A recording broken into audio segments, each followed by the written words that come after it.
Professionals are increasingly treating employment as a series of transactional engagements, a phenomenon known as portfolio careers.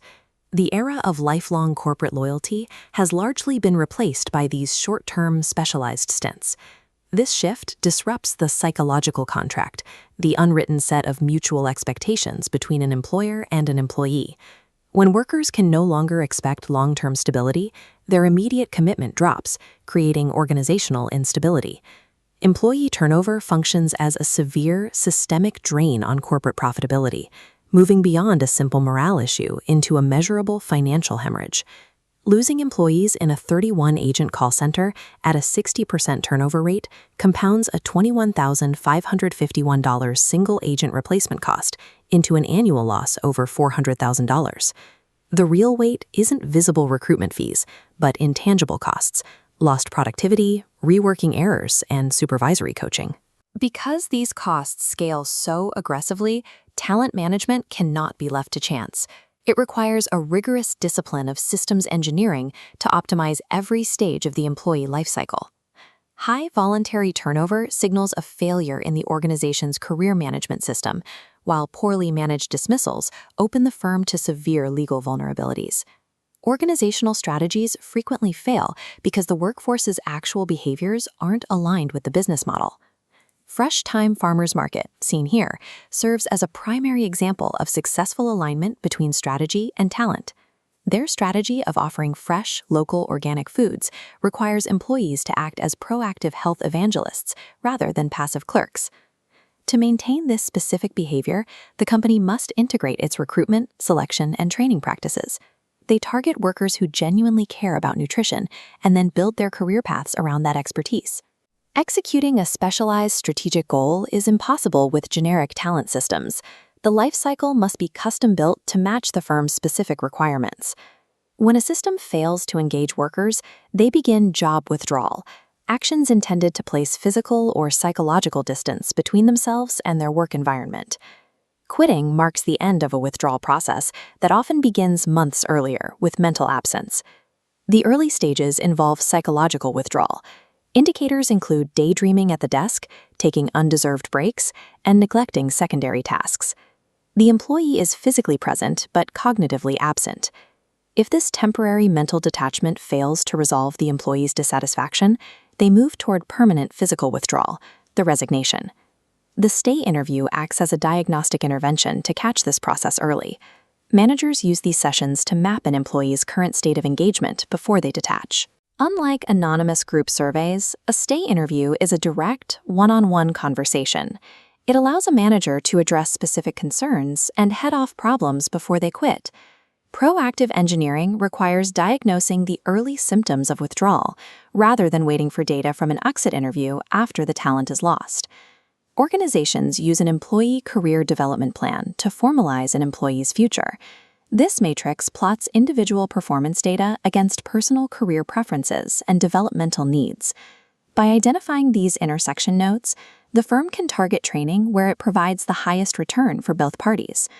Macro-level tools, like the JCPenney Management Career Grid, took this further by mapping out every possible promotional route across merchandise, operations, and personnel departments. Moving employees along these paths requires continuous, tiered support.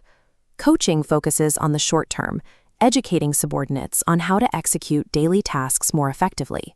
Mentoring addresses the long term, advising on career issues, psychological motives, and the firm's internal politics. High performers inevitably seek external growth without a documented, structural pathway for advancement within the firm. Retention leaks often stem from failures in the internal promotion process, particularly when decisions are made behind closed doors. Data from McKinsey & Company illustrates this advancement gap. Entry-level women are 18% less likely than male colleagues to be promoted to manager. When advancement relies on who an employee knows, critical career-building elements like mentoring are distributed unevenly. This lack of advocacy and high-visibility work systematically starves specific demographics of the experience they need for the next level. Beyond the loss of talent, managers create severe legal and operational liabilities when they use subjective, unpublished criteria for advancement. To defend against discrimination claims, organizations must establish objective, formalized promotion guidelines and make them accessible to the entire workforce. An opaque promotion system filters out diverse talent and accelerates churn by devaluing objective performance metrics.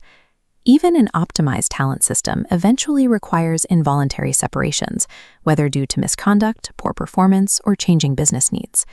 Legally defensible dismissals must fall into 4 objective categories: unsatisfactory performance, misconduct, a lack of qualifications, or changed requirements of the job. For over a century, the prevailing rule was termination at will. This allowed either employer or employee to end the relationship at any time. Modern employers face significant litigation risks. The at-will doctrine has been dismantled by exceptions.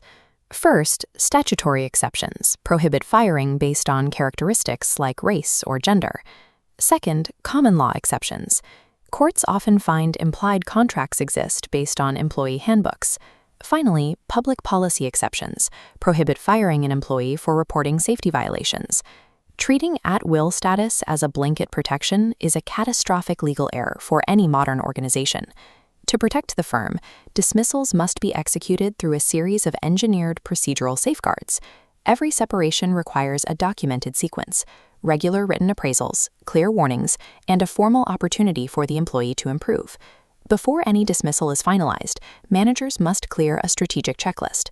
They must verify there are no verbal promises of tenure, no evidence of retaliation, and that the employee has been treated exactly like others in similar situations. This diligence is required because of supervisory liability. Under the Fair Labor Standards Act, individual managers can be held personally liable for their supervisory actions and dismissal decisions. Organizations also utilize severance pay as a critical financial tool. This table shows the average minimum and maximum weeks of pay across different corporate levels, from supervisors to the C-suite. Severance pay functions mathematically to blunt the emotional impact of a dismissal and drastically reduce the probability of a former employee taking the case to court. An optimized organization must master 2 distinct tracks: engineering retention through career alignment and protecting the firm through a meticulously documented, legally defensible separation process.